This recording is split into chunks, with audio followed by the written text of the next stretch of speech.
राधे राधे दोस्तों, welcome back to the channel बायोरास by एयूजी। आज जो हमारा नेक्स्ट चैप्टर हम शुरू करने जा रहे हैं वह है एनिमल किंगडम। एंजियोस्पर्म्स जो आपका प्लांट किंगडम में रह गया ना, वो हम पूरा एक चैप्टर पढ़ेंगे। क्लास 12 का फर्स्ट चैप्टर ही है रिप्रोडक्शन इन फ्लावरिंग प्लांट्स। तो वहाँ पर हम उसको डिटेल में देखेंगे। तो वो तो एक ही पैरा है, उसका हम पूरा एक डिटेल चैप्टर देखेंगे। 12th का फर्स्ट चैप्टर जो है, तो इसलिए मैं वो नहीं करा रहा हूँ। बाकी अगर आप उसमें बहुत बेसिक सा ही है, अगर आप खुद से पढ़ सको तो अच्छी बात है। बाकी अगर आपको नहीं समझ में आता तो मैं उसकी भी अलग से वीडियो बना दूंगा, आप कमेंट कर देना। So let's begin with our new chapter which is animal kingdom. देखो, जब हम बात करते, देखो हमारा जो आर.एच. विटेकर था, है ना, जो हमारे आर.एच. विटेकर अंकल थे, उन्होंने क्या किया था, उन्होंने 1969 में 5 किंगडम क्लासिफिकेशन दिया था। और उन्होंने क्या कहा कि जितने भी आपके लिविंग ऑर्गेनिजम्स हैं वो 5 किंगडम में क्लासीफाई हो सकते हैं, जो कि कौन कौन सी हैं। आपका सबसे पहला आता है मोनेरा, देन आता है प्रोटिस्टा, देन आता है फंजाई, देन आता है प्लांटी, देन आता है एनिमिलिया। यहाँ पर हमने जो मोनेरा, प्रोटिस्टा, फंजाई, प्लांटी हैं, ये हमने अपनी प्रीवियस वीडियोस में कवर कर लिए हैं। अब हम नेक्स्ट हमारा किंगडम करने जा रहे हैं विच इज़ एनिमल किंगडम या किंगडम एनिमिलिया।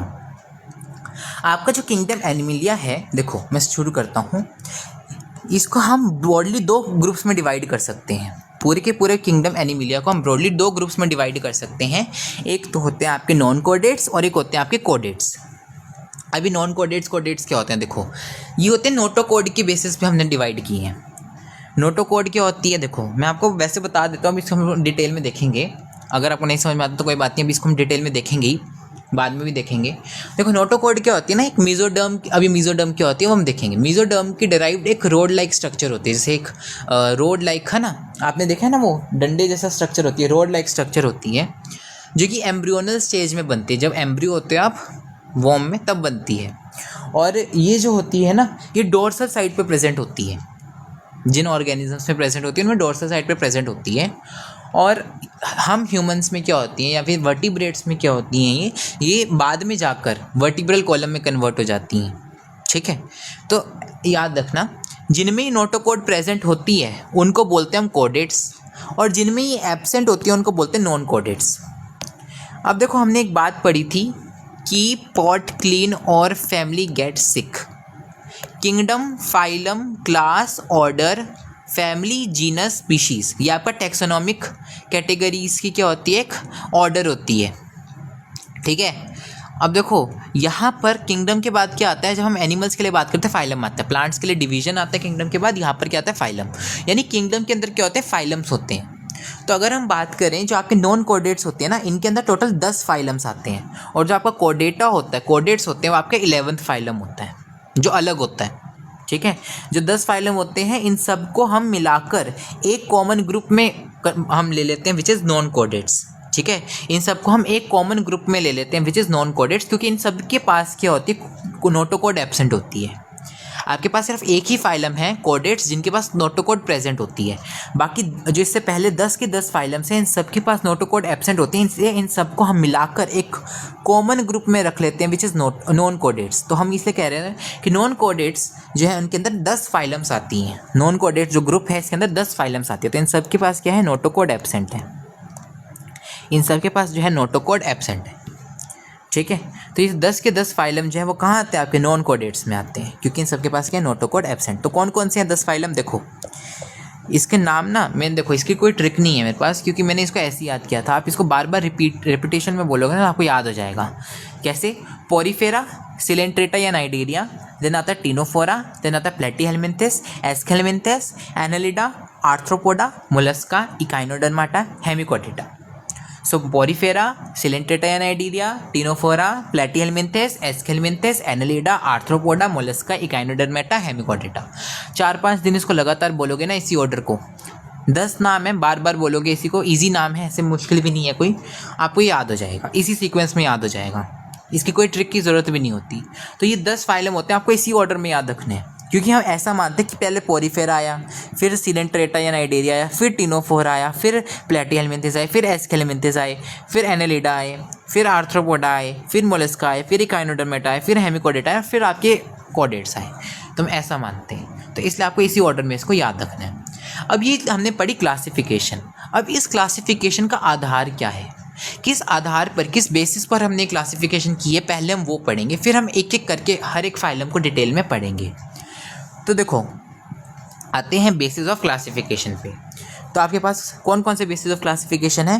पहला आता है आपका लेवल्स ऑफ ऑर्गेनाइजेशन। पहला आता है आपका लेवल ऑफ ऑर्गेनाइजेशन जिसके आधार पर किया गया है। दूसरा आता है सिमेट्री। तीसरा आता है coelom, sorry number of germ layers. चौथा आता है आपका सिलोम। पांचवा आता है आपका सेगमेंटेशन। छठा आता है आपका नोटोकोड। सातवां आता है आपका डाइजेस्टिव सिस्टम और आठवां आता है आपका सर्कुलेटरी सिस्टम। देखो डाइजेस्टिव और सर्कुलेटरी सिस्टम ना, ये आपको जब आप एनसीईआरटी खोलोगे तो उसमें लेवल ऑफ ऑर्गेनाइजेशन में ही दे रखे हैं, मतलब इनकी अलग से हेडिंग नहीं दे रखी है। बाकी जो है यार 6 के 6 इनकी अलग से हेडिंग दे रखी है ऊपर वालों की, लेकिन जो आपके डाइजेस्टिव सिस्टम और सर्कुलेटरी सिस्टम है इनको ना लेवल्स ऑफ ऑर्गेनाइजेशन में ही ऑर्गन सिस्टम के अंदर दे रखा है। तो इसलिए मैंने इसको लास्ट में ऐसे करके लिखा है ताकि ये ऑर्डर ख़राब ना हो। 6 के 6 इसी ऑर्डर में लिख दूँ मैं, हालांकि इसके ऑर्डर का ऐसा कुछ है नहीं, पर एनसीईआरटी के ऑर्डर को फॉलो करने के लिए। तो देखो levels of organisation, symmetry, number of germ layers, coelom, segmentation, notochord, digestive system and circulatory system, ये आपके होते हैं बेसिस ऑफ क्लासिफिकेशन। अब ना मैं थोड़ा सा जिस्ट दे देता हूँ आपको, हल्का हल्का सा मैं आइडिया दे देता हूँ। डिटेल में हम एक एक को पढ़ेंगे। देखो मैं पूरा डिटेल में लाया हूँ, हम एक एक को डिटेल में पढ़ेंगे। तो आप देखो लेवल ऑफ ऑर्गेनाइजेशन की बात करते हैं। देखो हम ये बात जानते ही हैं, हमने ये बात पढ़ी है कि सबसे पहले क्या होते हैं, हमारे पास सेल्स होते हैं, है ना। आपके जो सेल्स होते हैं वो क्या करते हैं, वो ग्रुप बना लेते हैं, ठीक है, और एक कॉमन फंक्शन परफॉर्म करने लगते हैं। ये सेल्स जो हैं ये सेम स्ट्रक्चर में हो भी सकते हैं और नहीं भी हो सकते, मतलब इनका स्ट्रक्चर सेम हो भी सकता है, नहीं भी हो सकता, पर इनका ओरिजिन सेम होगा और ये एक ही काम करेंगे, एक पर्टिकुलर फंक्शन परफॉर्म करेंगे सब मिलकर, ठीक है। तो इस ग्रुप ऑफ सेल को क्या बोलते हैं हम, टिश्यू, ठीक है। तो ऐसे ग्रुप ऑफ सेल्स को हम बोलते हैं टिश्यू। फिर ग्रुप ऑफ टिश्यू क्या करते हैं, मिलके ऑर्गन बना लेते हैं और एक पर्टिकुलर काम, एक स्पेसिफिक फंक्शन परफॉर्म करने लगते हैं, ठीक है। तो ग्रुप ऑफ टिश्यू क्या बनाते हैं, ऑर्गन बनाते हैं। और फिर ग्रुप ऑफ ऑर्गन्स जो एक स्पेसिफिक, है ना, फिजियोलॉजिकल फंक्शन परफॉर्म करते हैं उसको बोलते हैं हम ऑर्गन सिस्टम। और जब बहुत सारे ऑर्गन सिस्टम्स जुड़ जाते हैं तो आपके ऑर्गेनिज्म बन जाता है, जैसे ह्यूमंस, एनिमल्स, प्लांट्स, ठीक है, ये बन जाते हैं। तो होता क्या है, कुछ ऑर्गेनिजम्स, कुछ एनिमल्स होते हैं वो सेल के लेवल पे ही रह जाते हैं, उनमें सेल्स आगे टिश्यू बनाते ही नहीं, तो वो सेल के लेवल पे ही रह जाते हैं, जैसे पोरीफेरा हो गया आपका। कुछ होते हैं जो आपके टिश्यू के लेवल पे ही रह जाते हैं, टिश्यू से आगे कभी ऑर्गन बना ही नहीं पाते, मतलब उनमें सेल्स ने टिश्यू तो बना दिया पर टिश्यू ने आगे ऑर्गन ही नहीं बनाया, वो टिश्यू के लेवल पे ही रह गए, जैसे आपके सिलेंट्रेटा हो गया, टिनोफोरा हो गया। कुछ होते हैं जिनमें सेल ने टिश्यू तो बना दिए, टिश्यू ने ऑर्गन भी बना दिए, पर ऑर्गन आगे ऑर्गन सिस्टम ही नहीं बना पा रहे, मतलब वो ऑर्गन के लेवल पे ही स्टक रह गए, वहीं पर वो रह गए ऑर्गन के लेवल पे, जैसे आपका प्लेटिहेल्मिंथेस। और बाकी जो ऐसे हैं जिनमें ऑर्गन ने ऑर्गन सिस्टम बना लिया, मतलब सेल ने टिश्यू बनाया, टिश्यू ने ऑर्गन बनाया, ऑर्गन ने ऑर्गन सिस्टम भी बना लिया, जैसे आपके एस्केलमिंथस से लेकर आपके कॉर्डेट्स। और अगर ऑर्गन सिस्टम आ गया तो ऑर्गेनिज्म तो बन ही जाएगा, तो इसलिए हम इसको अलग से नहीं पढ़ते, हम 4 ही देखते हैं, वो जो सेलुलर लेवल पे रह गए, वो जो टिश्यू लेवल पे रह गए, वो एनिमल्स जो आपके ऑर्गन लेवल पे रह गए, और वो जो आपके ऑर्गन सिस्टम के लेवल पे रह गए। तो इस तरह से आपका basis of classification level of organisation बन जाता है। सिमेट्री के आधार पर आपके पास 3 तरह के एनिमल्स होते हैं, bilateral, radial, asymmetry. Number of germ layers के बेसिस पर आपके पास 2 तरह के एनिमल्स होते हैं, ट्रिप्लोब्लास्टिक, डिप्लोब्लास्टिक। ये इसका मिट गया, ठीक है, ट्रिप्लोब्लास्टिक एंड डिप्लोब्लास्टिक, ठीक है। सिलोम के आधार पर आपके पास 3 तरह के एनिमल्स होते हैं, एसिलोमेट, स्यूडोसिलोमेट, यूसिलोमेट, या सिलोमेट भी बोल देते हैं यूसिलोमेट को। सेगमेंटेशन के आधार पर 2 तरह के एनिमल्स होते हैं, जिनके पास सेगमेंटेशन है, जिनमें सेगमेंटेशन को, ट्रू सेगमेंटेशन को आप मेटामेरिक सेगमेंटेशन भी कहते हो, और जो फिनोमिनन होता है ना, जिनमें सेगमेंटेशन होने का फिनोमिनन होता है, इस फिनोमिनन को बोलते हैं मेटामेरिज्म। जो सेगमेंटेशन होने का फिनोमिनन होता है उसको बोलते हैं मेटामेरिज्म, ये हम पढ़ेंगे। तो वो जिनमें मेटामेरिज्म हो रहा है, जिनमें सेगमेंटेशन हो रहा है, और वो जिनमें सेगमेंटेशन नहीं हो रहा। नोटोकोड जिनमें है और जिनमें नहीं है, हमने पढ़ा ना अभी, कोडेट्स, नॉन कोडेट्स, इसको डिटेल में देखेंगे, नोटोकोड कहाँ है, कैसे है। वो जिनमें डाइजेस्टिव सिस्टम है और कैसा है, ओपन है, सॉरी कंप्लीट है, और आपका इनकम्प्लीट डाइजेस्टिव। 2 तरह के डाइजेस्टिव सिस्टम होते हैं, एक तो कंप्लीट और एक इनकम्प्लीट। कंप्लीट वाले को ही बोलते हैं tube with in tube body plan, incomplete वाले को ही बोलते हैं ब्लाइंड सैक बॉडी प्लान, पढ़ेंगे। सर्कुलेटरी सिस्टम जिनमें ओपन है, जिनमें क्लोज्ड है, तो सर्कुलेटरी सिस्टम के आधार पर भी 2 तरह के एनिमल्स होते हैं, ठीक है। तो आप शुरू करते हैं एक एक करके बेसिस ऑफ क्लासिफिकेशन पढ़ना, which is first is level of organisation. अभी हमने देखा कि आपको फ्लो चार्ट याद रखना है कि आपके पास सबसे पहले क्या होते हैं, सेल्स होते हैं। फिर क्या होता है, देखो, group of similar sales which may or may not have same structure but have common origin and perform a common particular function along with intercellular matrix या intercellular material is called as tissue। इसको बोलते हैं tissue. तो ये sales मिलकर क्या बनाते हैं, टिश्यू बनाते हैं। ठीक है, डेफिनेशन क्या है टिश्यू की, इसको आप ऐसे याद रखो। देखो मेरे टीचर की ट्रिक है ये, इसको आप हाथ से याद रखो। जैसे आपके पास हाथ होता है, देखो, तो हाथ की पांचों उंगलियां एक साथ एक जैसी नहीं होती ना, स्ट्रक्चर में डिफरेंट हो सकती है, पर हाँ कुछ कुछ सेम भी हो सकती है। जैसे तीसरी और पहली उंगली जो होती हैं ये थोड़ी थोड़ी स्ट्रक्चर में सेम हो सकती हैं, बाकी अलग होंगी। तो देखो ये उंगलियां क्या है, इसको आप सेल मानो, और जो आपका हाथ है वो आपका टिश्यू है। तो जो सेल हैं वो स्ट्रक्चर में सेम हो भी सकते हैं, नहीं भी हो सकते हैं, कोई कंपल्शन नहीं है। पर देखो ये सभी उंगलियां एक कॉमन ओरिजिन से निकल रही है, जो कि आपकी हथेली है। सभी हथेली से निकल रही है ना, आपकी एक हथेली है, उसी हथेली से आपकी सारी उंगलियां निकल रही हैं। यानी इन सभी हथेलियों का एक कॉमन ओरिजिन है आपकी, इन सभी उंगलियों का एक कॉमन ओरिजिन है आपकी हथेली। यानी इन सभी सेल्स का एक कॉमन ओरिजिन होगा।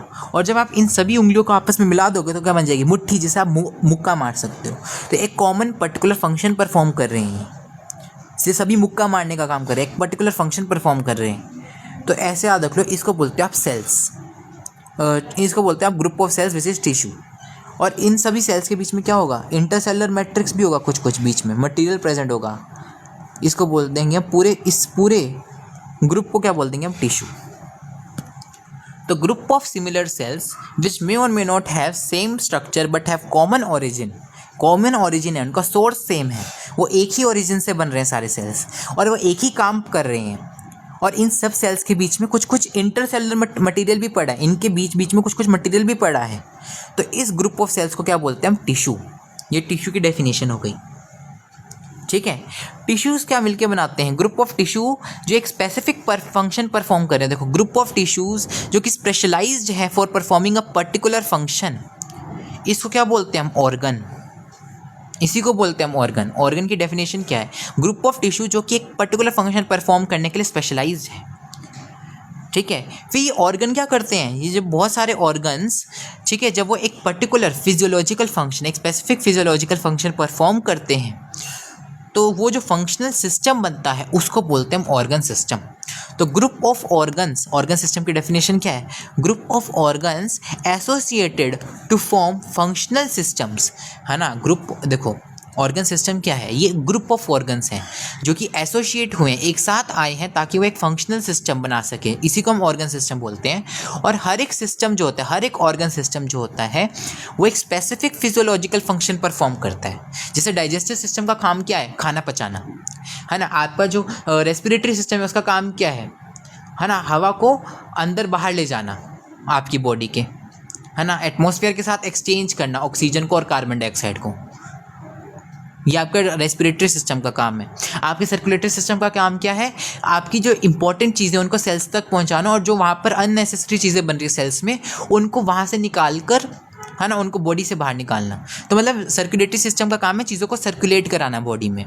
तो अलग अलग ऑर्गन सिस्टम्स का एक स्पेसिफिक फिजियोलॉजिकल फंक्शन होता है, वही चीज़ यहाँ पर लिखी है। और ये सभी ऑर्गन सिस्टम जैसे digestive system, circulatory system, respiratory system, excretory system, reproductive system, ये सभी सिस्टम जो आपके ऑर्गन सिस्टम है ये मिलके क्या बना देते हैं, एक ऑर्गेनिज्म बना देते हैं, पूरा एक ढांचा बना देते हैं ऑर्गेनिज्म का। ठीक है, अब होता क्या है, कुछ ऐसे एनिमल्स होते हैं जो सेलुलर लेवल पे ही रह जाते हैं, मतलब उनमें सिर्फ ऐसे सेल का मास मिलता है, मतलब है ये मल्टी सेलुलर ही, सेलुलर लेवल का ये मतलब नहीं है कि यूनिसेलुलर है, ना ना ना। एनिमल्स में जितने भी आपको ऑर्गेनिजम्स मिलेंगे वो सभी मल्टी सेलुलर होंगे। ये तो हमने वैसे में पढ़ा था बायोलॉजिकल क्लासिफिकेशन में कि यहाँ पर सारे के सारे यूकैरियोटिक होंगे, सारे के सारे मल्टी सेलुलर होंगे। तो इनमें होंगे तो बहुत सारे सेल्स, ये यूनिसेलुलर नहीं होगा ऑर्गेनिज्म, पर इसमें सिर्फ सेल्स ही होंगे, वो सेल्स आगे जाके टिश्यू नहीं बना रहे। इनमें आपको ऐसे मास ऑफ सेल मिलेगा, सेल एग्रीगेशन मिलेगा, है ना, इस तरह से सेल्स का एक गुच्छा मिलेगा, मास ऑफ सेल्स मिलेगा। इसको क्या बोलते हैं, मास ऑफ सेल्स। सेल्स का इस तरह से गुच्छा मिलेगा जिसको आप सेल एग्रीगेशन बोलते हो, सेल एग्रीगेशन मिलेगा। पर ये गुच्छा जो है सेल्स का, ये आगे जाके टिश्यू नहीं बना रहा, ये टिश्यू नहीं बना रहा है, बस ऐसी गुच्छा पड़ा है। तो ये यूनिसेलुलर नहीं है तो ये मल्टी सेलुलर ही, पर यहाँ पर एक मास ऑफ सेल पड़ा है, एक सेल एग्रीगेशन पड़ा है, लूज सेल का मास पड़ा है। इसको क्या बोलते हैं, सेलुलर लेवल ऑफ ऑर्गेनाइजेशन। ये किस में देखने को मिलता है, ये आपका जो आपके स्पॉन्जेस होते हैं, पोरीफेरा को या स्पॉन्जेस बोलते हैं, याद रखना, जो आपका पोरीफेरा होता है ना, इसी को आप स्पॉन्जेस बोलते हो, इनमें आपको देखने को मिलते हैं। ठीक है, इनमें आपको कुछ कुछ डिवीजन ऑफ लेबर भी देखने को मिलते हैं। मतलब इनमें क्या होते हैं, जो ये सेल का गुच्छा है ना, इनमें कुछ सेल्स आपस में कुछ काम बांट लेते हैं, कुछ आपस में कुछ काम बांट लेते हैं, कुछ आपस में कुछ काम बांट लेते हैं। तो इनमें भी आपको डिवीजन ऑफ लेबर कुछ कुछ देखने को मिलता है। ठीक है, अगर हम बात करें टिश्यू लेवल पे जो रह गए, जिन्होंने आगे टिश्यू ने ऑर्गन बनाया ही नहीं, सेल ने टिश्यू तो बनाया पर टिश्यू ने ऑर्गन नहीं बनाया, तो वो टिश्यू लेवल पे कौन कौन रह गए, आपके याद रखना, जो आपके सीलेंट्रेटा हैं, जो आपके टिनोफोरा हैं, वो आपको रह गए। अगर आपको ऑर्डर याद है ना, तो आपको एग्जाम्पल्स याद करने में भी दिक्कत नहीं आएगी, क्योंकि मैं एग्जाम्पल कराऊंगा इस तरीके से कि वो सीक्वेंस में ही रहेंगे। तो अगर आपको सीक्वेंस याद हो गया ना वो 10 फाइलम का, तो इसलिए मैं कह रहा हूँ पहले आप वो 10 फाइलम का सीक्वेंस याद कर लो, फिर आपको अच्छे से एग्जाम्पल याद हो जाएंगे। तो टिश्यू लेवल पे कौन रह गए, दो हैं आपके, टिनोफोरा और सिलेंट्रेटा। इसको आप ऐसे याद रखो, टिश्यू लेवल टाई से शुरू होता है ना, टाई से क्या बन जाएगा, टू, टाई से क्या बन जाएगा, टू। तो यानी स्पॉन्जेस आपने पहला ले लिया, यहाँ पर सबसे बेसिक वाला जो स्पॉन्जेस है पोरीफेरा, उसमें सबसे बेसिक वाला लेवल प्रेजेंट है, सेलुलर लेवल प्रेजेंट है। उसके बाद देखो टाई से याद रख लो टू, यानी उसके स्पॉन्जेस के बाद वाले दो यहाँ पर आ जाएंगे। तो उसके बाद वाले दो कौन से हैं, जो सी से शुरू होते हैं, आपका सिलेंट्रेटा और टिनोफोरा, तो वो यहाँ पर टिश्यू लेवल पे आ जाएंगे। तो टिश्यू यानी टाई, टाई यानी टू, तो यानी याद रखना स्पॉन्जेस के बाद वाले दोनों यहाँ पर आ जाएंगे, ऐसे याद रख लो। तो सिलेंट्रेटा एंड टिनोफोरा। फिर ऑर्गन लेवल पे कौन आ जाएगा आपका, पोरीफेरा, पोरीफेरा कह रहा हूँ, प्लेटीहेल्मिन्थेस। कौन आ जाएगा, प्लेटीहेल्मिन्थेस, क्योंकि आपके टिनोफोरा के बाद प्लेटीहेल्मिन्थेस ही आता है ना, तो प्लेटीहेल्मिन्थेस ऑर्गन लेवल वाले पे आ जाएंगे, यानी जिनमें टिश्यू ने ऑर्गन तो बना दी पर ऑर्गन ने आगे ऑर्गन सिस्टम नहीं बनाया। ऑर्गन सिस्टम पे कौन रह गए, बाकी के सारे, और बाकी के सारे जिनमें ऑर्गन ने ऑर्गन सिस्टम भी बना लिया, तो वो बाकी सारे जिनमें एस्केल्मिन्थेस आ गए आपके, एस्केल्मिन्थेस से आपके कोडेटा आ गए सारे, यानी Aschelminthes, Annelida, Arthropoda, Mollusca, Echinodermata, Hemichordata and कोडेटा। इन सब में क्या है, ऑर्गन सिस्टम बन चुके हैं।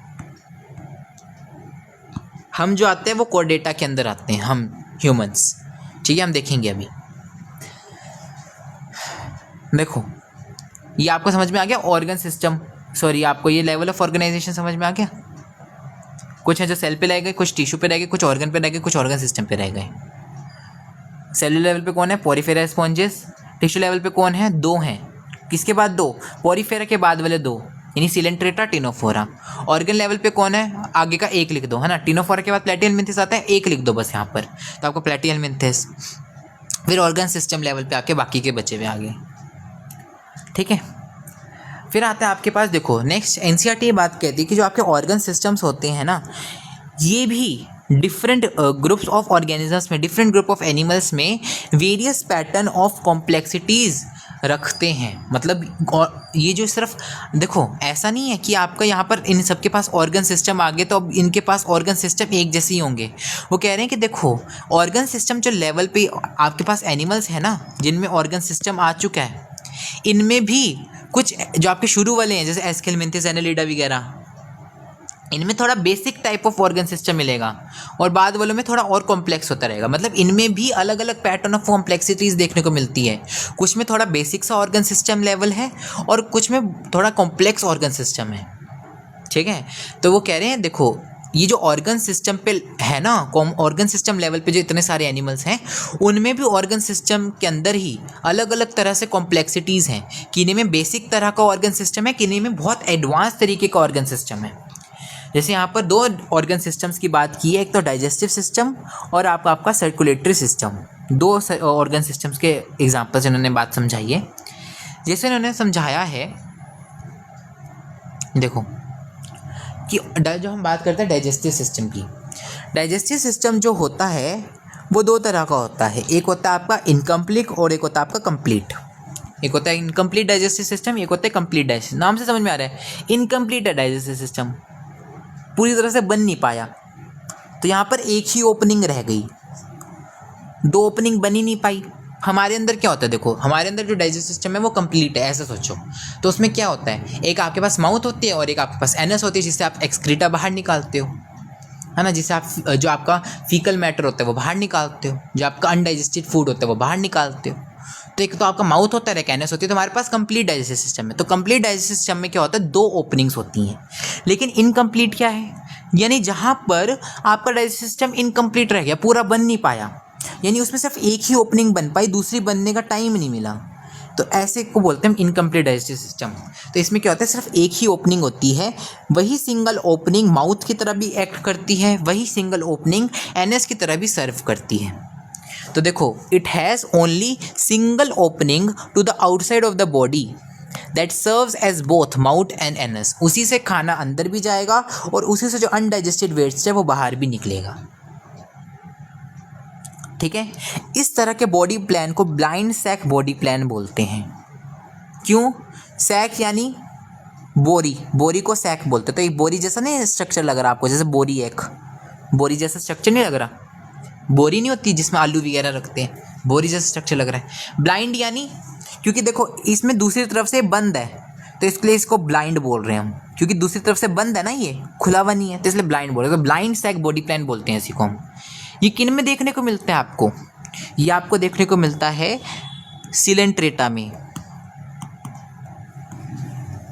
ये आपको देखने को मिलता है टीनोफोरा में, ये आपको देखने को मिलता है प्लेटीहेल्मिंथस में, ये आपको देखने को मिलता है प्लेटीहेल्मिंथस में। तो 3 में देखने को मिलता है, याद रखना। प्लेटीहेल्मिंथस में भी देखने को मिलता है, तो याद रखना सिलेंट्रेटा, टीनोफोरा, प्लेटीहेल्मिंथस, 3 एग्जाम्पल बनते हैं इसके। ठीक है, याद रखना। फिर हम बात करते हैं आपके क्लोज्ड की, सॉरी जो आपका इनकम्प्लीट हो गया आपका। नेक्स्ट हम बात करते हैं कंप्लीट डाइजेस्टिव सिस्टम की। कंप्लीट डाइजेस्टिव सिस्टम को ही हम क्या बोलते हैं, tube with in tube body plan. क्यों बोलते हैं समझाता हूँ। देखो इसमें क्या होता है, 2 ओपनिंग्स बन चुकी हैं, एक आपके पास माउथ है, ठीक है, और एक आपके पास एनस है। माउथ से अंदर जा रहा है और एनस से बाहर जा रहा है। ठीक है, तो इस तरह से यहाँ पर 2 ओपनिंग है आपके पास, एक आपके पास माउथ है, एक आपके पास एनस है। तो 2 आपके पास ओपनिंग है, एक से जिससे खाना अंदर जा रहा है डाइजेस्ट होने के लिए, यहाँ पर डाइजेस्ट हो गया, और उसके बाद डाइजेस्ट होने के बाद जो आपका अनडाइजेस्टेड वेस्ट है वो एनस से बाहर निकल रहे हैं। तो एक तो देखो बॉडी एक ट्यूब की तरह एक्ट कर रही है, जो ऑर्गेनिज्म की बॉडी है वो एक ट्यूब की तरह एक्ट कर रही है, और दूसरी की एलिमेंट्री डक्ट नहीं होगी, एलिमेंट्री ट्यूब होगी ये वाली, जिससे खाना अंदर गया और बाहर निकला अनडाइजेस्टेड वाला। तो ये भी तो एक ट्यूब हो गई, और आपकी जो ऑर्गेनिज्म की बॉडी है खुद की वो भी एक ट्यूब हो गई। तो एक ट्यूब के अंदर दूसरी ट्यूब, इस तरह के, इसलिए इसको बोलते हैं tube with in tube body plan, क्योंकि एक ऑर्गेनिज्म की बॉडी हो गई जो एक ट्यूब की तरह काम कर रही है, और एक ही एलिमेंट्री कैनाल हो गई, एक एलिमेंट्री ट्यूब हो गई जो ट्यूब की तरह काम कर रही है। तो एक बाहर वाली ट्यूब, एक अंदर वाली ट्यूब, तो tube with in tube body plan इसलिए बोलते हैं इसको। ये किन में देखने को मिलते हैं, प्लेटीहेल्मिंथस के बाद जितने भी आप, यानी एस्केलमिंथस से आपके एस्केलमिंथस से कोर्डेटा तक जितने भी हैं उन सब में आपको ये देखने को मिलता है। याद रखना, जो आपके एस्केलमिंथस से कोर्डेटा तक हैं जितने भी हैं उन सब में आपको ये देखने को मिलता है। देखो ठीक है, ये आपको याद रहेगा। तो एक होता है आपके पास कंप्लीट, एक होता है इनकम्प्लीट डाइजेस्टिव सिस्टम। नेक्स्ट आता है सर्कुलेटरी सिस्टम। सर्कुलेटरी सिस्टम की जब हम बात करते हैं, 2 तरह का सर्कुलेटरी सिस्टम होता है, एक होता है ओपन सर्कुलेटरी सिस्टम, एक होता है close circulatory system. Open circulatory system की जब हम बात करते हैं तो याद रखना, ओपन सर्कुलेटरी सिस्टम में क्या होता है, यहाँ पर कैपिलरीज प्रेजेंट नहीं होती। हम सर्कुलेटरी सिस्टम पढ़ेंगे, सर्कुलेटरी सिस्टम जो नॉर्मल होता है उसमें क्या होता है, देखो क्लोज समझाता हूँ पहले मैं और फिर आपको ओपन समझ में आएगा। क्लोज सर्कुलेटरी सिस्टम में क्या होता है, जो हमारे अंदर भी होता है, हमारे अंदर क्या होता है, जैसे हार्ट है, हार्ट ने ब्लड पंप किया, ये जाएगा आर्टरी में, हार्ट ने जो ब्लड पंप किया वो जाएगा आर्टरी में, आर्टरी से ही जाएगा कैपिलरीज में। इस तरह से आर्टरीज क्या होती हैं, छोटी छोटी पतली पतली, है ना, एक सेल जैसी जितनी थिक होती है कैपिलरीज आपकी, जैसे सिंगल सेल होता है आपका कितना छोटा सा होता है माइक्रोस्कोपिक, उतनी ही थिकनेस की आपकी एक कैपिलरी होती है, इतनी छोटी छोटी पतली पतली होती हैं, क्योंकि यहाँ से डिफ्यूजन होना है, मोटी मोटी होंगी तो डिफ्यूजन कैसे हो पाएगा। तो आर्टरी जो है वो पतली पतली कैपिलरीज में बढ़ जाती हैं। फिर ये पतली पतली कैपिलरीज से क्या होता है, इस तरह से आपका जो भी चीज़ें चाहिए सेल को वो बाहर निकलती हैं इंटरस्टिशियल फ्लूइड या बॉडी फ्लूइड के थ्रू। बॉडी फ्लूइड तो नहीं बोलते, इसको टिश्यू फ्लूइड बोलते हैं। मैंने यहाँ पर थोड़ा सा गलत लिख दिया, इसको टिश्यू फ्लूइड बोलते हैं। मैंने जल्दी में इसको थोड़ा सा गलत लिख दिया, इसको बोलते हैं टिश्यू फ्लूइड, क्योंकि टिश्यू है ना ये आपका। तो देखो इस तरह से इसके थ्रू ये क्या होता है, कुछ कुछ जो एसेंशियल चीज़ें होती हैं वो यहाँ से बाहर निकलती हैं और जो वेस्ट बनता है वो यहाँ पर अंदर चला जाता है। अभी क्या होता है वो आपको समझा नहीं रहा हूँ मैं अच्छे से, क्योंकि इसको हम सर्कुलेटरी सिस्टम में और अच्छे से पढ़ेंगे, तो अभी कंफ्यूज नहीं करूँगा मैं आपको। फिर ये कैपिलरीज जो होती हैं ये मिलके क्या बना देती हैं, इस तरह से वेन बना देती हैं। और फिर ये वापस से वेन जो है ये डीऑक्सीजनेटेड ब्लड होता है जैसे आपका, या फिर जो भी इसमें जो भी गंद गया, जो भी वेस्टफुल प्रोडक्ट गए, वो वापस से हार्ट में डाल देती है। फिर ये हार्ट जो है वो लंग्स में भेज देता है, लंग्स से फिर वो प्योरीफाई हो जाती हैं। फिर प्योर ब्लड जो होता है वो यहाँ पर वापस से हार्ट में आता है, फिर हार्ट से आर्टरी में जाता है। तो ऐसा होता है, मतलब समझ रहे हो। यहाँ पर हमारे पास जो होता है, हमारे पास जो सिस्टम होता है वो क्लोज सिस्टम होता है, और उसमें क्या होता है, आर्टरी होती हैं, फिर कैपिलरीज होती हैं, फिर वेन होती हैं। इस तरह से होता है। मतलब हमेशा ब्लड जो होता है वो एक बंद क्लोज्ड सिस्टम के अंदर फ्लो करता है ना। बंद एक आप कह सकते हो एक सीरीज ऑफ वेसल्स के थ्रू एक ब्लड जो है फ्लो करता है, वो एक close network of blood vessels में फ्लो करता है। ठीक है, पहले आर्टरीज में फ्लो करता है, फिर कैपिलरीज में, फिर वेन में। तो वो कभी भी सेल या टिश्यू के कांटेक्ट में नहीं आता। ऐसा नहीं है कि ब्लड जो है वो डायरेक्टली कांटेक्ट में आ रहा है सेल या टिश्यू के, नहीं। ठीक है, क्योंकि यहाँ से भी उसमें से टिश्यू फ्लूइड या इंटरस्टिशियल फ्लूइड निकलता है जिसके थ्रू चीज़ें जाती हैं सेल में। तो कभी भी ब्लड यहाँ पर डायरेक्ट कांटेक्ट में नहीं आ रहा, क्योंकि वो ब्लड वेसल्स के अंदर बंद रह रहा है। ठीक है, blood never comes in contact with tissue या सेल्स, है ना। और ये फ्लो करता है एक close network of blood vessels में, जिनका वेरिएबल डायमीटर होता है। आर्टरीज जो होती है इनका डायमीटर थोड़ा पतला होता है, कम होता है, क्योंकि इनमें वेसल मोटी मोटी होती हैं। इनमें जो वॉल होती है ना आर्टरीज की, वो बहुत मोटी मोटी होती है। तो इनमें जो अंदर का छेद होता है, ल्यूमेन जो होता है, वो बहुत छोटा होता है as compare to vein. Vein में तो थोड़ी पतली होती हैं walls as compare to artery, तो इनमें थोड़ा बड़ा ल्यूमेन होता है वेन में। ठीक है, कि हम पढ़ेंगे सर्कुलेटरी सिस्टम में। तो इस तरह से इनका वेरिएबल डायमीटर होता है।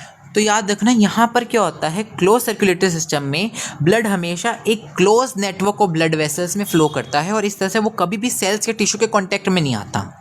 ओपन में ऐसा नहीं होता। ओपन में क्या होता है, हार्ट ने ब्लड पंप किया आर्टरी में, आर्टरी जो है वो आगे जाके कैपिलरीज नहीं बनाएगी ना, वो सीधा ब्लड को डाल देगी आपके टिश्यू या सेल में। साइनसेस होते हैं इसमें, बॉडी कैविटीज़ होती हैं, साइनसेस होते हैं, उसमें डाल देती हैं, जिनमें आपके सेल या टिश्यू पड़े होते हैं। यानी यहाँ पर सीधा आपके टिश्यू जो होते हैं या सेल जो होते हैं वो ब्लड में नहा रहे होते हैं, क्योंकि ऑब्वियसली ब्लड वो सीधा उनमें डाल देती है। जो बॉडी कैविटी या साइनसेस होती है जिनमें आपके सेल या टिश्यू पड़े हैं, उनमें डाल देती है सीधा ब्लड को। ये बॉडी कैविटी या साइनस आप कह सकते हो इनको,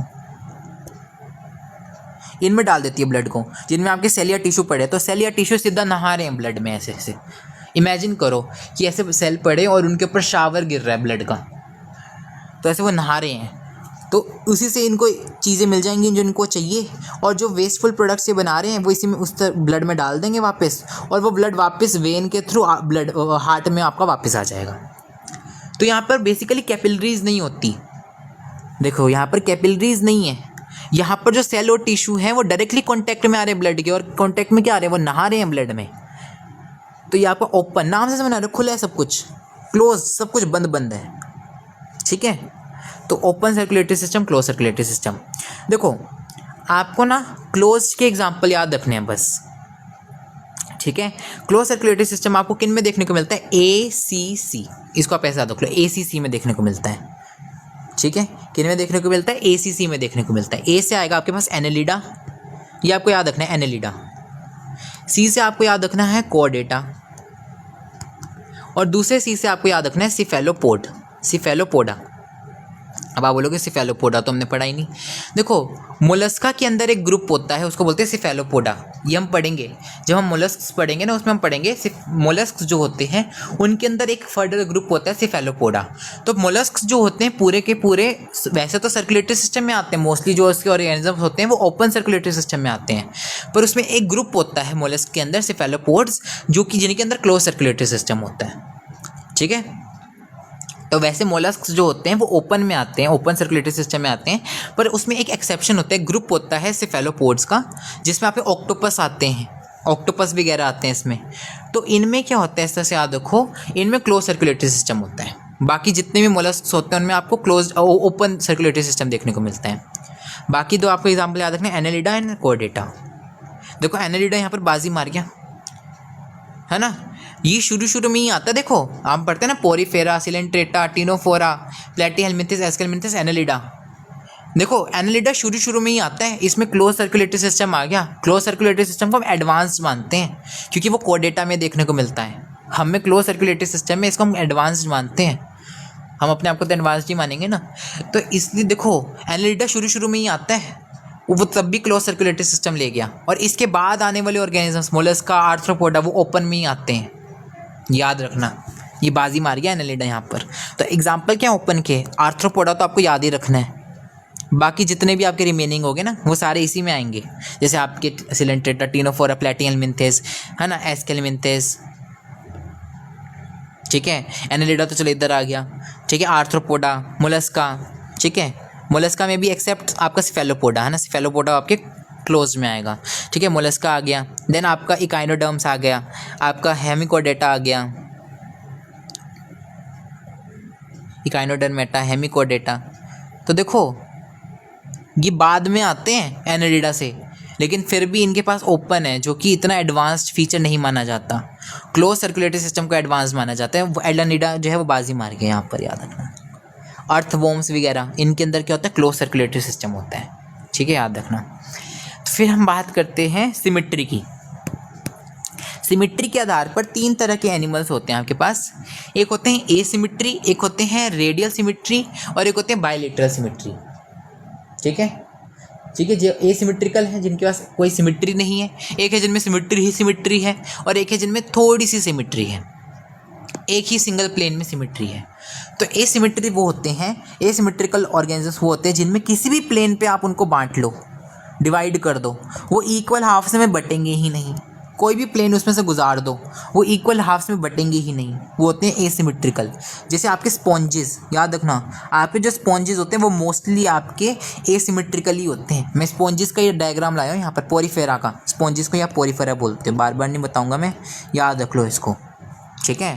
तो ये इसका एग्जाम्पल है। तो देखो किसी भी प्लेन में बांटो तो इक्वल हाफ्स में टूट रहे हैं, ये नहीं ना, ये आप खुद ही देख सकते हो, ऐसे बांट लो नहीं टूट रहे, तो ये आपके एसिमेट्रिक हैं। फिर अगर मैं बात करूँ आपके बायलेटरल सिमेट्रिकल के, तो बायलेटरल जो होती है वो किस में देखने को मिलती है। देखो उससे पहले हम बात करते हैं रेडियल की। रेडियल जो होता है, इसमें क्या होता है, आप किसी भी प्लेन में आप पास कराओ, यहाँ पर 2 इक्वल हाफ्स में ही बटेगा ऑर्गेनिज्म। किसी भी प्लेन में आप गुजारो ऑर्गेनिज्म को, थ्रू आप किसी भी प्लेन को गुजारो, ऑर्गेनिज्म इक्वल हाफ्स में ही बटेगा। इसको बोलते हैं हम रेडियल सिमेट्री, ठीक है। ये किस में देखने को मिलती है, ये किस में देखने को मिलती है आपको याद रखना, आपके जो सिलेंट्रेट्स होते हैं, जिनको आप नाइडीरिया भी बोलते हो, जो आपके टिनोफोरा होते हैं, टिनोफोर्स होते हैं, वो उसमें आपको देखने को मिलती हैं, याद रखना, रेडियल सिमेट्री। उसके अलावा आपके बीच वाले आपके इकाइनोडर्मेटा, उनमें भी देखने को मिलती है। इकाइनोडर्मेटा का ना केस थोड़ा सा अलग सा है, याद रखना। जो इकाइनोडर्मेटा में पता कौन आते हैं, आपके स्टारफिश। जो आपने स्टारफिश देखी है, स्टारफिश आती है इनमें। तो देखो आप कैसे भी बांट लो इसको, ये इक्वल हाफ्स में ही टूटेंगी। किसी भी प्लेन में बांट लो, ये इक्वल हाफ्स में ही टूटेंगी, है ना, स्टारफिश। बस इसमें आपको एक बात याद रखनी है कि जो इकाइनोडर्मेटा में भी जो रेडियल सिमेट्री होती है, जो हम स्टारफिश की बात करेंगे, एडल्ट्स में देखने को मिलती हैं। जो इनका लार्वा होता है ना, वो बायलेटरल सिमेट्री रखता है। क्या बोला मैंने, मैं ये बोल रहा हूँ, देखो इकाइनोडर्मेटा का केस एक एक्सेप्शनल केस है, इस पे क्वेश्चन भी बनते हैं, वेरी इंपॉर्टेंट। इकाइनोडर्मेटा में क्या होता है, जो आपके एडल्ट्स होते हैं ना, उन्हीं में आपको रेडियल सिमेट्री देखने को मिलती है। इकाइनोडर्मेटा में देखने को मिलती है रेडियल सिमेट्री, पर उसमें भी जो आपके एडल्ट होते हैं ना इकाइनोडर्मेटा में, उनमें देखने को मिलती है। जब वो एडल्ट लार्वा स्टेज में होते हैं, जब वो बेबी होते हैं, जब वो लार्वा स्टेज में होते हैं, तब उनमें बायलेटरल सिमेट्री देखने को मिलती है, तब उनमें रेडियल देखने को नहीं मिलती। तो पूछ सकते हैं वो आपको, एडल्ट इकाइनोडर्म्स में कौन सी सिमेट्री देखने को मिलती है, आपकी रेडियल। लेकिन अगर वो पूछें लार्वा जो होते हैं इकाइनोडर्म्स के, उनमें कौन सी सिमेट्री देखने को मिलती है, तो बायलेटरल। बायलेटरल सिमेट्री में क्या होता है, नाम से सुना है बाई यानी 2। तो यहाँ पर क्या हो रहा है, एक प्लेन से, सिर्फ एक ही प्लेन से आप पास कराओगे तो वो इक्वल हाफ में बटेगा, किसी और प्लेन में कराओगे तो इक्वल हाफ में नहीं बटेगा। तो when the body is divided into identical left and right halves in only one plane, देखो सिर्फ एक ही प्लेन में बांटने पर वो इक्वल हाफ में बट रहे हैं। जैसे मैं डायग्राम में लगा, रेडियल सिमेट्री का देखो, ये आपका हाइड्रा का एग्जाम्पल दे रखा है, ये आपका सिलेंट्रेटा का एग्जाम्पल दे रखा है जो आपका रेडियल सिमेट्री में दे रखा है। तो देखो किसी भी प्लेन में बांट लो, इक्वल हाफ्स में ही टूट रहे हैं। बायलेटरल सिमेट्री का ये आपको किसका एग्जाम्पल दे रखा है, ये आपको क्रैब का, ये आर्थ्रोपोडा का एग्जाम्पल है, ठीक है। तो देखो ये बायलेटरल सिमेट्री में टूट रहा है सिर्फ एक ही प्लेन में। अगर मैं ऐसे बांटूंगा तो ये इक्वल हाफ्स में नहीं टूट रहा, ऐसे बांटूंगा नहीं टूट रहा, ऐसे बांटूंगा नहीं टूट रहा, सिर्फ इसी प्लेन में ये इक्वल हाफ्स में बट रहा है। तो सिर्फ एक ही प्लेन में, लेकिन यहाँ पर किसी भी प्लेन में पास करा दो ये इक्वल हाफ्स में टूटेगा, यहाँ पर किसी भी प्लेन में पास करा दो ये इक्वल हाफ्स में बटेगा ही नहीं। इसके एग्जाम्पल क्या, जो बच गए रिमेनिंग, और आपके जो लार्वा ऑफ इकाइनोडर्म्स हैं, ठीक है, ये आपको याद रखना है, इसमें एग्जाम्पल्स आएंगे। ये आपको क्लियर हो गया सिमेट्री। नेक्स्ट आता है आपका नंबर ऑफ जर्म लेयर्स। देखो जर्म लेयर्स के आधार पर आपके पास दो तरह के ऑर्गेनिजम्स होते हैं, दो तरह के एनिमल्स होते हैं। एक होते हैं आपके पास डिप्लोब्लास्टिक और एक होते हैं ट्रिप्लोब्लास्टिक। उससे पहले हम देखते हैं जर्म लेयर्स होती क्या है।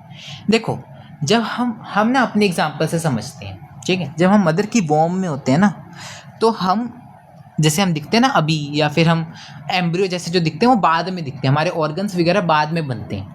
पहले हम जो होते हैं वो इस तरह से पड़े होते हैं, 3 डिस्क्स की फॉर्म में पड़े होते हैं, ठीक है, 3 डिस्क की फॉर्म में पड़े होते हैं, ठीक है। इस तरह से आपने देखी रोटी देखी, रोटी चपाती देखी, चपाती, तो एक के ऊपर एक चपाती रख देते हैं ना, फुलकों को हम एक के ऊपर एक चपाती को रख देते हैं, तो वैसे होते हैं हम, डिस्क की तरह पड़े होते हैं, 3 डिस्क की फॉर्म में पड़े होते हैं।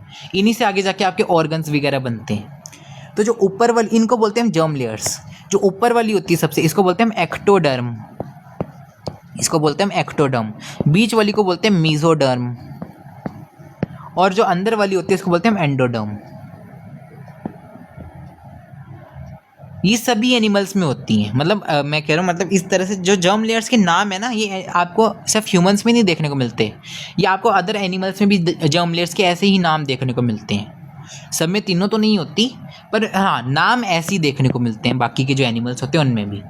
तो याद रखना, जब हम बात करते हैं इसके बेसिस पे 2 तरह के एनिमल्स होते हैं नंबर ऑफ जर्म लेयर्स के हिसाब से। एक होते हैं डिप्लोब्लास्टिक, एक ट्रिप्लोब्लास्टिक। नाम से समझ में आ रहा है, डिप्लो यानी 2, जिनमें 2 जर्म लेयर्स हैं। ट्रिप्लो नाम में आता है ट्राई, ट्राई से याद रखो, 3 में 3 जर्म लेयर्स हैं, वो आपकी ट्रिप्लोब्लास्टिक है। तो देखो इस तरह से, ये आपकी बाहर वाली होगी एक्टोडर्म, ये आपकी अंदर वाली हो गई एंडोडर्म। लेकिन इनमें क्या है, मीजोडर्म एब्सेंट होती है, एंडोडर्म एक्टोडर्म प्रेजेंट है, 2 जर्म लेयर्स प्रेजेंट है ना बताया, तीसरी एब्सेंट है, कौन सी, मीजोडर्म। उसकी जगह पर क्या होती है, इस तरह से एक jelly like undifferentiated non cellular non living layer पड़ी होती है, which is known as mesoglea. Mesoderm की जगह क्या मिलती है, मिजोग्लिया। क्या मिलती है, मिजोग्लिया। याद रखना, मिजोडर्म की जगह क्या मिलती है, मिजोग्लिया। ये आपको याद रखना है, ठीक है। ये कैसी होती है, अनडिफ्रेंशिएटेड लेयर होती है, इसमें कोई सेल नहीं होते, जेली जैसी सी पड़ी होती है, नॉन लिविंग सी लेयर होती है, मिजोग्लिया, ठीक है, ये होती है। वहीं ट्रिप्लोब्लास्टिक में देखो 3 जर्म लेयर्स हैं, ये आपकी एक्टोडर्म है, ये बीच वाली आपकी एंडोडर्म है, और सॉरी बीच वाली कह रहा हूँ, जो अंदर वाली है वो आपकी एंडोडर्म है, और जो बीच वाली है वो आपकी मीजोडर्म है यहाँ पर, ठीक है। डिप्लोब्लास्टिक के एग्जाम्पल कौन कौन से हैं आपके, देखो डिप्लोब्लास्टिक में भी क्या आ रहा है, डाई। तो याद रखना, स्पॉन्जेस के बाद वाले दोनों एग्जाम्पल डाल दो, क्योंकि स्पॉन्जेस जो आपके पोरीफेरा हैं उनमें तो होती ही नहीं ना लेयर्स, वो तो सेलुलर लेवल पे, उनमें तो टिश्यू ही नहीं मिलता, तो लेयर्स तो कहाँ ही मिलेंगी। तो याद रखना, इसके एग्जाम्पल आ जाएंगे आपके Coelenterata and Ctenophora, Coelenterata and Ctenophora. तो दोनों सी वाले आ जाएंगे, दोनों सी वाले आ जाएंगे यहाँ पर भी। तो ऐसे याद रख लो, डाई डिप्लोब्लास्टिक, डाई से एक तो 2 जर्म लेयर्स बन जाएगा, और डाई से एक और चीज़ बनेगी क्या, कि 2 सी वाले आ जाएंगे, डाई यानी 2। तो आप 2 सी वाले, या फिर आप कह सकते हो स्पॉन्जेस के बाद जो 2 होते हैं वो ले लो, या आप कह सकते हो कि 2 सी वाले ले लो, ठीक है। तो सिलेंट्रेटा एंड टीनोफोरा आपके डिप्लोब्लास्टिक एग्जाम्पल हो जाएंगे। और जो बाकी के आपके कौन कौन से, प्लेटीहेलमिन्थेस से कोर्डेटा तक, वो आपके सारे ट्रिप्लोब्लास्टिक हैं बाकी के। तो प्लेटीहेलमिन्थेस से आपके कोर्डेटा तक सारे के सारे क्या हैं आपके ट्रिप्लोब्लास्टिक हैं। ये आपको याद रहेगा, ठीक है। ये आपकी नंबर ऑफ जर्म लेयर्स के आधार पर भी हो गया, ये आपको ऐसे याद रखना है फटाफट। नेक्स्ट आते हैं आपके सीलोम। सीलोम की अगर हम बात करें, सीलोम के आधार पर सीलोम होती क्या है, देखो ये क्या होती है, ये कैविटी होती है, बॉडी कैविटी होती है जो कि मीजोडर्म से द्वारा दोनों साइड पर मीजोडर्म के द्वारा लाइंड होती है। मतलब देखो ये आपकी एक्टोडर्म हो गई, ये आपकी एंडोडर्म हो गई, ठीक है। ये आपकी मीजोडर्म है, ये भी आपकी मीजोडर्म है। मतलब अंदर और बाहर दोनों साइड से आपकी मीजोडर्म से अगर एक लाइंड बॉडी कैविटी है तो इस बॉडी कैविटी को क्या कहते हैं, हम सीलोम कहते हैं। मतलब आप सीलोम उसी बॉडी कैविटी को कह सकते हो जो दोनों तरफ से आपकी मीजोडर्म से कवर्ड है। अगर एक अकेली बॉडी कैविटी है, अगर वो मीजोडर्म से कवर्ड नहीं है तो आप उसको सीलोम नहीं कहोगे, ठीक है। उसको आप ट्रू सीलोम नहीं कह सकते। तो याद रखना सीलोम क्या होती है, बॉडी कैविटी होती है। और कैसी बॉडी कैविटी होती है, जो दोनों साइड से मीजोडर्म से कवर्ड हो, उसको बोलते हैं हम सीलोम। तो देखो प्रेजेंस और absence of a cavity between body wall and gut wall is very important in classification. Coelom की बात हो रही है। सीलोम जो होती है वो एक कैविटी होती है जो बॉडी वॉल और गट वॉल के बीच में होती है। ये ना हम एक डायग्राम पढ़ेंगे, मैं आपको सिखाऊंगा, उससे आपको ये और अच्छे से समझ में आएगा। अभी के लिए याद रख लो कि ये ना वैसे हमारा थोड़ा सा रेफरेंस से आप याद रख लो कि जैसे हमारी बॉडी वॉल होती है और गट की वॉल होती है, स्टमक की वॉल होती है, उनके बीच में कैविटी प्रेजेंट होती है हमारे अंदर। बॉडी वॉल और गट कैविटी के बीच में एक कैविटी प्रेजेंट होती है जिसको हम बॉडी कैविटी या सीलोम बोलते हैं। तो उससे आप याद रख लो, ठीक है। तो सीलोम जो है उसकी बात हो रही है यहाँ पर, तो वो एक इंपॉर्टेंट बेसिस बन जाता है क्लासिफिकेशन का। तो कौन कौन से एनिमल्स होते हैं आपके, एसीलोमेट, स्यूडोसीलोमेट और यूसीलोमेट या सीलोमेट। जिनके पास सीलोम नहीं है वो आपके एसीलोमेट। जिनके पास बॉडी कैविटी तो है पर वो सीलोम नहीं है, वो ट्रू सीलोम नहीं है, वो आती है आपकी सूडोसीलोमेट्स। और जिनमें ट्रू सीलोम प्रेजेंट है वो आपके सीलोमेट्स होते हैं या फिर यूसीलोमेट होते हैं। तो देखो एसीलोमेट कौन है, देखो ये है तो आपके ट्रिप्लोब्लास्टिक ही मिलेंगे यहाँ पर तीनों ही, एक्टोडर्म, एंडोडर्म, मीजोडर्म। लेकिन यहाँ पर क्या है, देखो यहाँ पर क्या है, जो आपका मीजोडर्म जो है पूरा का पूरा बीच का एरिया कवर कर रहा है, वो पूरा घेरे हुए है। तो उसने कोई है ना, जितना भी बीच का स्पेस है, जितना भी बीच का कैविटी थी उसने सारी कवर कर दी, वो पूरा भरे हुए, तो कोई कैविटी बची ही नहीं, अब उसने पूरी कैविटी कवर कर दी। तो इसको बोलते हैं हम एसीलोमेट। ये आपको इसका एग्जांपल क्या, प्लेटीहेलमिन्थेस। इसको आप ऐसे याद रख लो ना कि आपके ट्रिप्लोब्लास्टिक कहाँ से शुरू हुए थे, प्लेटीहेलमिन्थेस से शुरू हुए थे ना। तो एक एक करके नाम बांटते जाओ। प्लेटीहेलमिन्थेस आपने एसीलोमेट में बांट दिया, फिर आप एस्केलमिन्थेस जो है सूडोसीलोमेट में बांट देना। तो इसका एग्जांपल क्या है, एस्केलमिन्थेस। इसमें होता क्या है, देखो एक एक करके नाम बांट दो। ट्रिप्लोब्लास्टी आई कहाँ से थी, प्लेटीहेलमिन्थेस से कोर्डेटा तक थी। तो एक एक करके नाम बांटते जाओ। तो सीलोमेट में, एसीलोमेट में आपने प्लेटीहेलमिन्थेस बांट दिया, सूडो में आपने एस्केलमिन्थेस बांट दिया। इसमें होता क्या है, इसमें देखो सीलोमेट तो है, ये बॉडी कैविटी है पर नकली है। क्यों, क्योंकि यहाँ पर वो बॉडी कैविटी जो है वो मीजोडर्म, जो आपकी मीजोडर्म की जो लेयर्स हैं उससे कवर्ड नहीं है दोनों साइड पे। देखो बॉडी कैविटी तो है, दिख रही है बॉडी कैविटी, ये बॉडी कैविटी तो है, ये आपकी एक्टोडर्म है या आपकी एंडोडर्म है, बीच में बॉडी कैविटी तो है, पर वो बॉडी कैविटी दोनों तरफ से मीजोडर्म से कवर्ड नहीं है।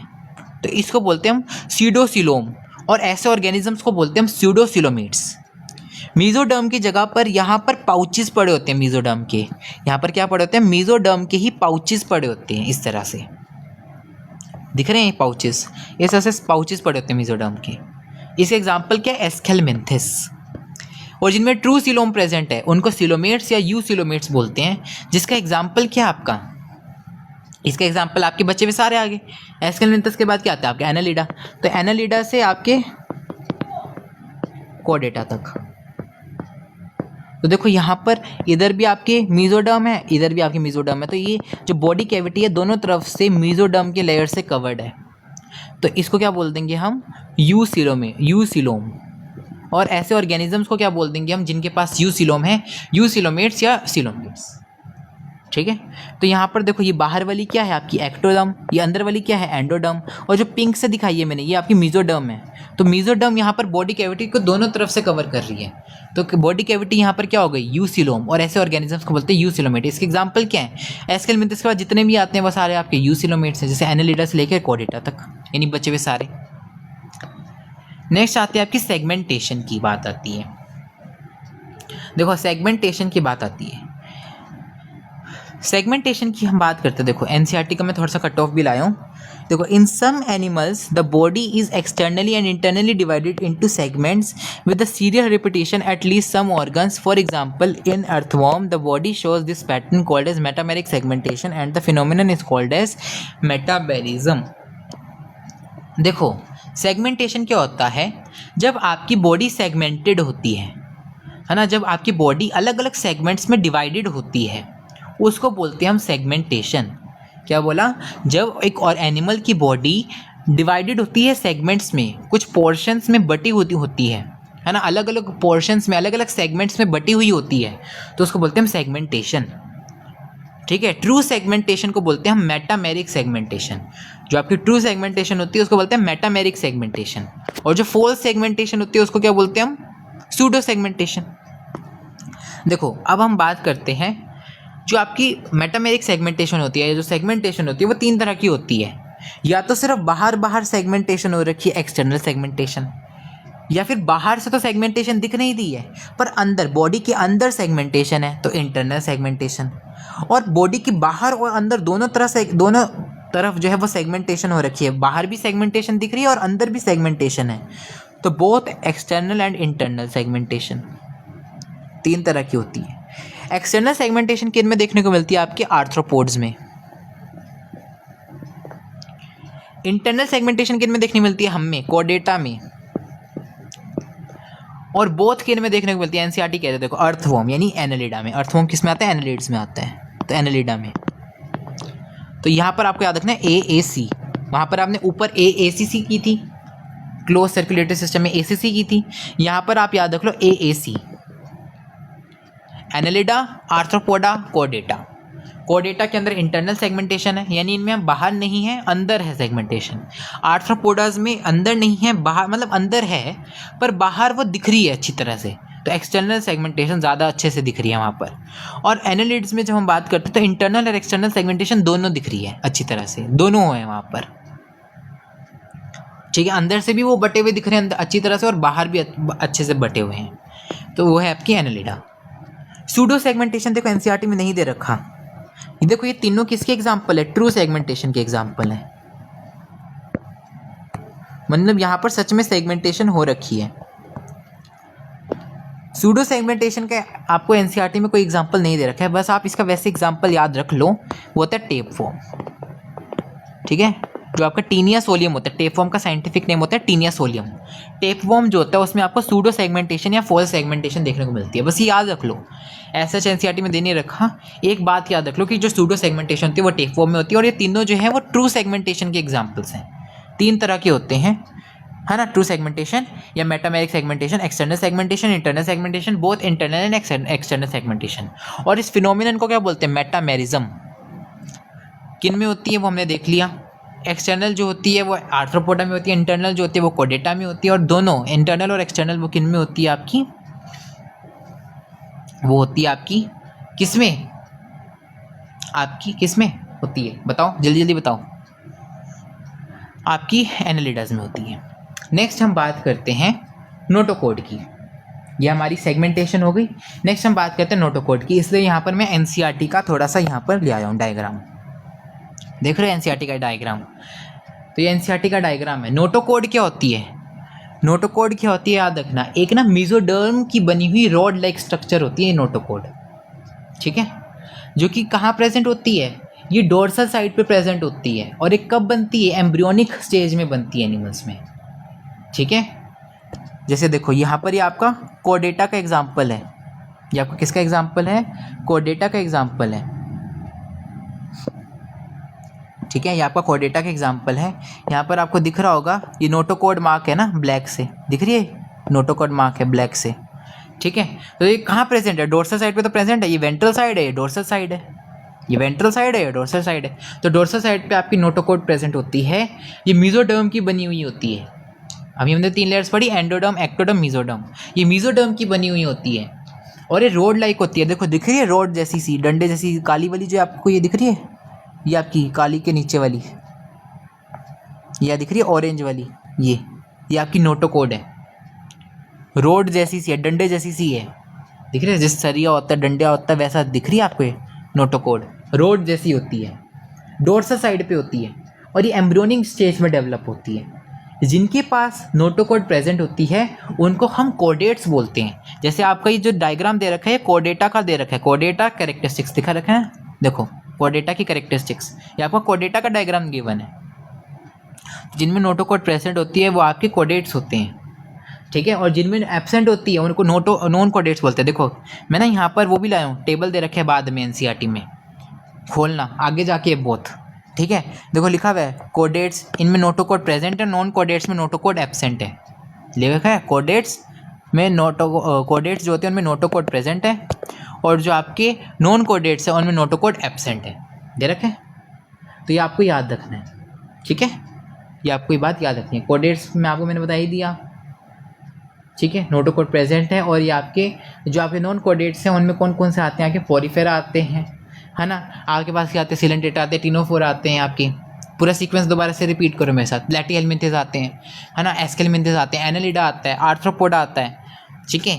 आपका कौन आता है? मोलस्का आता है, आपका इकाइनोडर्मेटा आता है, आपका हेमिकोडेटा आता है, ठीक है। तो सारे आपके किस में आते हैं? आपकी इसमें आते हैं, किसमें? नॉन कोडेट्स में, ठीक है। ये आपका बेसिस ऑफ क्लासिफिकेशन कंप्लीट हो गया। हम नेक्स्ट लेक्चर में एक एक करके सारी फाइलम्स को डिस्कस करेंगे डिटेल में। अगर आपको मेरी एक्सप्लेनेशन पसंद आए तो please like, share and subscribe to the video और प्लीज़ इस तरह से अपना सपोर्ट दिखाते रहें। Thank you.